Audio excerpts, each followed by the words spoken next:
안녕하세요. 시청자 여러분께 건강 솔루션을 전해드리는 TV닥터 처방전 이승재입니다. 오늘은 각종 위장 질환은 물론이고요. 위암의 원인으로도 지목되고 있는 헬리코박터 파일로리균에 대해서 자세히 알아보겠습니다. 내과 전문의 신광식 선생님과 함께합니다. 안녕하세요. 네, 안녕하세요. 선생님, 헬리코박터 파일로리균 익히 들어서 익숙해요. 그런데 구체적으로 어떤 균인지 잘 모르겠거든요. 설명을 좀 해주신다면요. 네, 헬리코박터균이란 위 점막과 점액 사이에 기생하는 선모를 가진 나사 모양의 운동성이 있는 세균으로 위의 염증과 위궤양, 십이지장궤양 등의 소화성 궤양 질환 및 위서남, 말트 림프종 등을 유발하는 원인으로 알려져 있습니다. 과거에는 강한 위산으로 인해서 위 내에 세균이 살 수 없다고 생각하였으나 1983년 만성위염 환자에게서 균을 분리해내어 알려지기 시작했고, 헬리코박터균은 다량의 요소분해 요소를 지니고 강산을 중화할 수 있어서 다른 세균과 달리 위 점막에서 살 수가 있습니다. 그렇군요. 아니, 위산이 굉장히 강한 걸로 알고 있거든요. 그럼에도 불구하고 헬리코박터 파일로리균은 그 위산에서 살아남을 수 있다. 네. 그러면 더 이게 좀 강하고 좀 무섭게 느껴지거든요. 실제로 헬리코박터균에 감염된 분들이 한 어느 정도 되나요? 네. 헬리코박터균의 국내 감염률은 2016년에서 17년 사이에 조사한 결과 약 43.9%로 보고되고 있습니다. 네. 이것은 1998년의 항체 양성률 66.9%보다 약 23% 감소한 결과로 2005년에 59.6%, 2011년에 54.4%였던 결과와 비교해서 지속해서 감소하는 경향을 보이고 있습니다. 그렇군요. 감소할 거라는 얘기는 굉장히 기분이 좋네요. 네네. 네. 이게 헬리코박터균에 감염된 분들하고 밥을 같이 먹으면 감염되지 않은 분들도 걸린다, 뭐 이런 얘기가 있던데요. 네네. 어떻습니까? 네, 헬리코박터균의 정확한 감염 경로는 아직 알려져 있지 않으나 사람에서 사람으로 전파되는 것으로 추정하고 있습니다. 여러 연구 결과에 의하면 대변에서 나온 균이 입을 통해 감염되는 것이 가장 중요한 감염 경로이고 주로 물과 채소를 통하여 전파될 것으로 추측이 됩니다.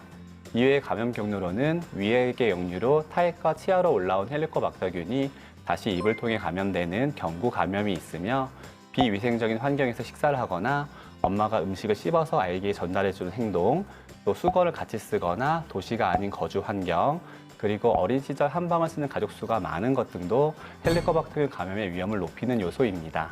아니, 잘 죽지도 않고 또 감염 경로도 이렇게나 많으니까 굉장히 까다롭게 느껴지는데요. 무엇보다 헬리코박터균을 간과해서는 안 되는 이유가 이게 위암의 직접적인 원인이 될 수 있다면서요. 네, 맞습니다. 네. 헬리코박터균이 위암에 미치는 영향은 흡연이 폐암에 미치는 것과 같습니다. 헬리코박터균의 감염은 모든 위암에서 71%에서 95%까지 확인되고 있습니다. 최근 연구에서는 헬리코박터균 감염은 일반인보다 위암에 걸릴 위험도가 3배에서 6배로 높은 것으로 보고되고 있습니다. 헬리코박터 파일로리균과 관련한 사연이 도착했습니다. 선생님께서 사연 잘 들어주시고요. 네, 알겠습니다. 네, 그에 맞는 처방 내려주세요. 네. 사연 들려드립니다. 안녕하세요. 저는 소화불량이 있고요. 더부룩한 증상도 달고 살고 있습니다. 몸에 문제가 있는 건 아닌지 원인을 알고 싶어서 위 내시경을 받았는데요. 궤양이나 염증은 없다고 합니다. 하지만 증상이 계속되고 있어서 고민인데요. 혹시 헬리코박터 파일로리균이 있어서 이런 걸까요? 헬리코박터균 치료를 받으면 제 증상이 좀 나아질 수 있을까요? 라고 사연을 보내주셨습니다. 선생님, 이게 저도 정말 궁금한 게 내 몸에 헬리코박터 파일로리균이 있는지 없는지를 알 수 있는 그런 증상이 있으면 어떤 게 있을까? 이것도 좀 궁금하고요. 지금 사연에서 소개된 뭐 더부룩함이나 뭐 그런 증상, 소화불량 이런 것들이 헬리코박터 파일로리균 치료를 했을 때 좀 나아지나? 이게 또 궁금하거든요. 네네. 그 헬리코박터균의 감염의 증상은 환자의 감수성에 따라 다르게 나타납니다. 균에 감염되더라도 증상이 없는 경우가 대부분이기 때문에 대부분 무증상 감염이 지속됩니다. 일부의 경우에서만 증상이 나타나는데 가벼운 소화불량이나 복부의 통증, 트림, 복부 팽만을 호소하고 때로는 급성위염이 발생하거나 위궤양, 십이지장궤양으로 위암으로 나타나기도 합니다. 원인 미상의 소화불량 및 적절한 약물 치료에도 증상이 호전되지 않는 상복부 통증은 헬리코박터균의 원인이 되어 제균 치료 시 증상 개선에 도움이 되기도 합니다. 그렇군요. 그러면 정확하게 헬리코박터 파일로리균이 있는지 없는지를 확인하기 위해서는 어떤 검사를 해야 될까요? 헬리코박터균의 감염은 혈액 검사나 대변 검사, 위 내시경을 통한 조직 검사, 내신숨을 모아 검사하는 요소호흡기 검사 등을 통해 진단할 수 있습니다. 이중 요소호흡기 검사는 간단한 호흡만으로도 결과를 알 수 있으며 정확하고 민감도가 있는 검사로 내시경에 비해 훨씬 편한 방법으로 많이 사용하고 있습니다. 혈액 검사는 헬리코박터에 대한 항체를 검사하는 방법으로 대단히 선별 검사에 이용되지만 과거의 감염과 현재 감염을 구분하기는 어렵고 내시경이 불가능한 소아에게서는 대소변 검사가 도움이 될 수도 있습니다. 그렇군요. 호흡으로 검사를 한다고 하니까 굉장히 이건 간단할 것 같은데요. 네, 그렇습니다. 네. 헬리코박터균 치료는 어떻게 하나 보니까 약을 드시더라고요. 네, 맞습니다. 헬리코박터균의 제균 치료는 모든 환자에서 필요한 것은 아니지만 위궤양 및 십이지장 궤양 환자나 조기 위암 환자, 말트리포종 환자에서는 반드시 받아야 합니다. 그리고 위암 환자의 직계 가족이나 설명되지 않는 철결핍성 빈혈, 만성 특발성 혈소판 감소증 환자에서도 헬리코박터균 치료는 도움이 됩니다. 헬리코박터균의 치료는 1차적으로는 2주간의 위산분비 억제제와 아목시실린, 클레스로마니신 등의 항생제를 병합해 치료합니다. 특별한 식이 조절은 필요하지 않으나 약 복용 시에는 금연과 금주는 필수적입니다. 그렇군요. 그러면 약을 다 먹고 나서 균이 완전히 사라졌나 이거를 확인하는 검사도 또 따로 있죠. 네. 헬리코박터균 치료 이후에 위내에 헬리코박터균이 제대로 없어졌는지를 확인하기 위해서는 다시 내시경이나 피검사 등을 하지 않고요. 날숨을 부는 요소호흡기 검사를 권유하고 있습니다. 요소호흡기 검사는 약 2주간의 치료 종료를 한 뒤 4주 경과 뒤에 시행을 합니다. 검사 전 최소 4시간의 금식이 필요하고 검사 시간은 20분 정도 소요됩니다. 그러면 완전히 치료하고 나서 이것도 굉장히 중요하잖아요. 재발하는 경우도 어떻게 좀 종종 있습니까? 네, 사실 많이들 물어보시는데요. 헬리코박터균 제균 치료 이후에 재발은 흔하지 않습니다. 헬리코박터균의 감염의 재발은 재발현과 재감염으로 구분될 수 있는데요. 재발현은 균 치료 이후에 확실히 재균되지 않고 억제돼 있다가 균주들이 다시 나타나는 것이고 재감염의 경우에는 완전히 재균되고 나서 새로운 균주에 의해 다시 감염되는 것을 뜻합니다. 재균 치료 이후에 12개월 동안 음성이었다가 다시 양성으로 바뀌는 것을 재감염으로 정의하는데요.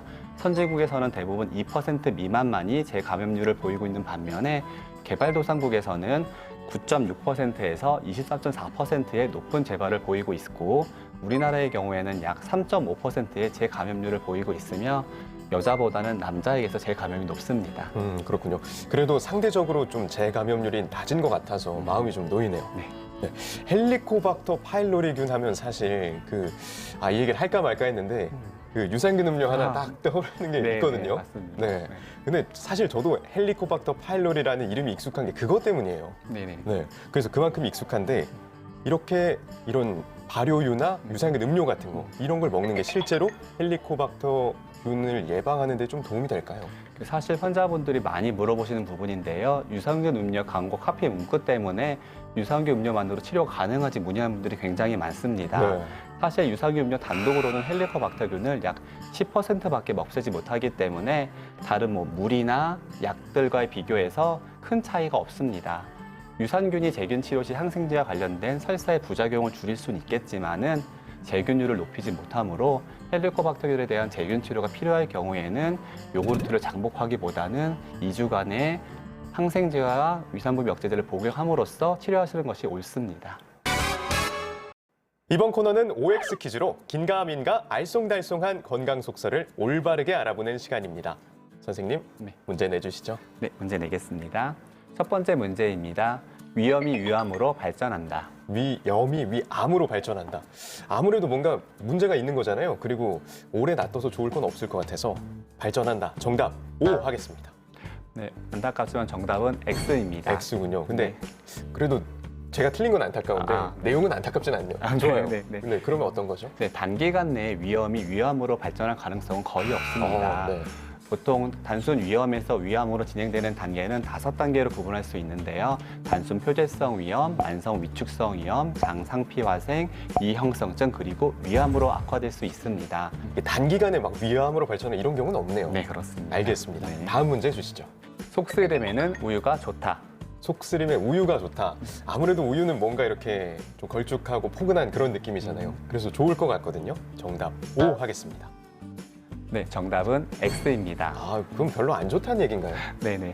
속쓰림이 우유에 좋다는 말은 잘못된 의학 상식입니다.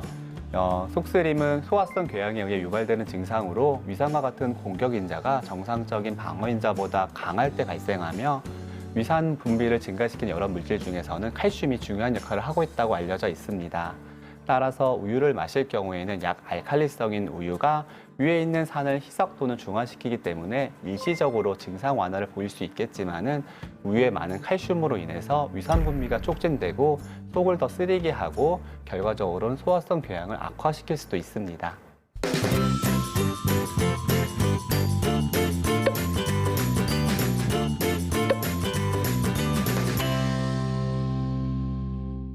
TV닥터 처방전 벌써 옵니다. 네.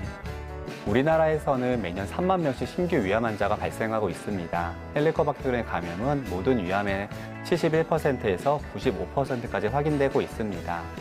위암의 초기에는 80% 이상에선 증상이 없고 대개 속쓰림과 같은 간순한 증상이 보입니다.